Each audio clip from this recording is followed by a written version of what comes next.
If you have watched my previous videos about how to connect to the universe and develop your psychic powers, you might be considering to use these tools to connect to the other side and get some guidance and directions in your life. So today I'll share with you 9 types of spirit guides that you can work with. I'll tell you who they are and how they can help you.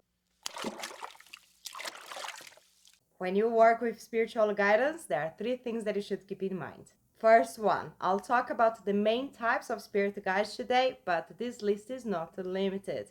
The universe is really vast and you have a whole team in the other side to explore. Second, you can work with more than one, so choose the ones that you feel mostly attracted to or that are more aligned with the things that you need, because it will be easier for you to establish a connection with them. Third and last, you have to develop and cultivate a relationship with them at least on a weekly basis, so you can learn how to listen clearly to their guidance.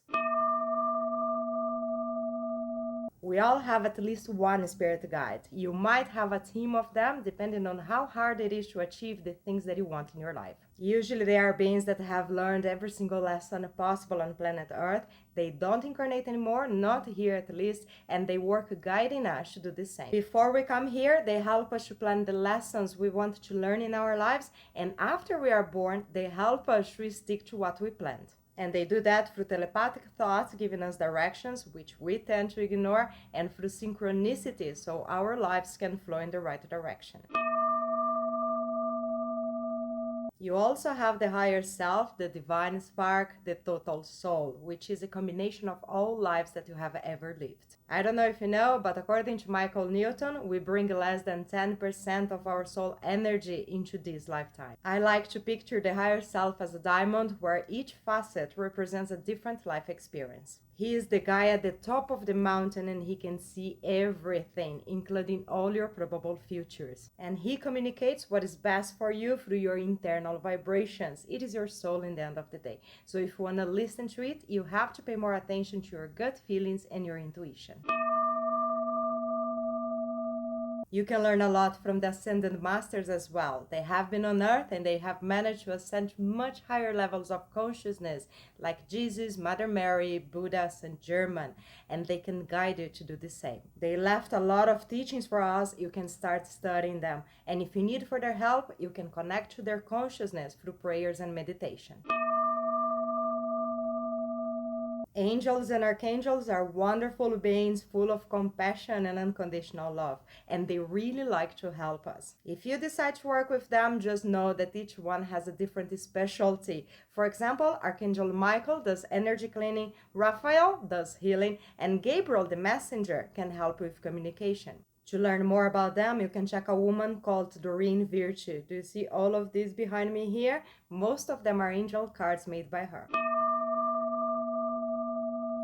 You can work with ancestors as well, your family members that have passed away, or even the ones from previous generations that you haven't met but are connected to you through blood lineage. They can give you practical life advice and they can help you to dissolve karmic bonds in your family. If you go for a family constellation session, you might not be aware, but for sure you'll be working with their energies. You can connect to star beings as well, also known as aliens. Nowadays, there are many people channeling them and there are many different races, Arcturians, Andromedans, and Sirians, just to give a few names. They might be physical or non-physical entities and they're highly evolved beings, each one in their own area. In general, they can help with planetary and cosmic consciousness.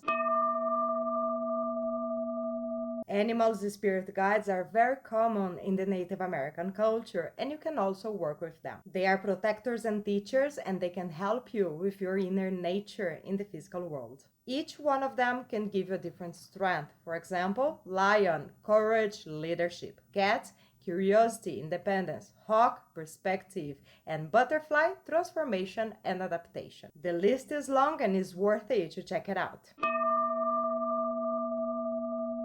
If you feel a special connection towards the environment and Mother Nature, probably you like to work with nature spirits as well, like fairies and gnomes. They are the guardians of planet Earth and they're really curious and playful. If you do some sort of gardening in your house, for sure you'll attract a lot of them. And they can really help you to cultivate and grow beautiful and healthy plants.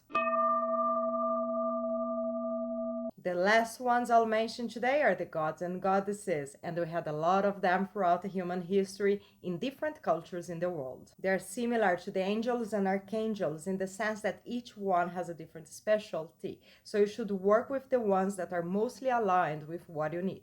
In general, they can help you with leadership, build a legacy, and develop your personal power. Now it's your turn to share with me. Which one of them did you feel mostly attracted to? Do you have a connection already, or would you like to develop one? Please let me know in the comments. I love to work with my spirit guides. I always say that I have an arm in the other side. I also work with my higher self, with the Archangels Michael and Gabriel, and with Andromedan beings. I really hope you have liked today's video. Thank you so much for watching and see you next time.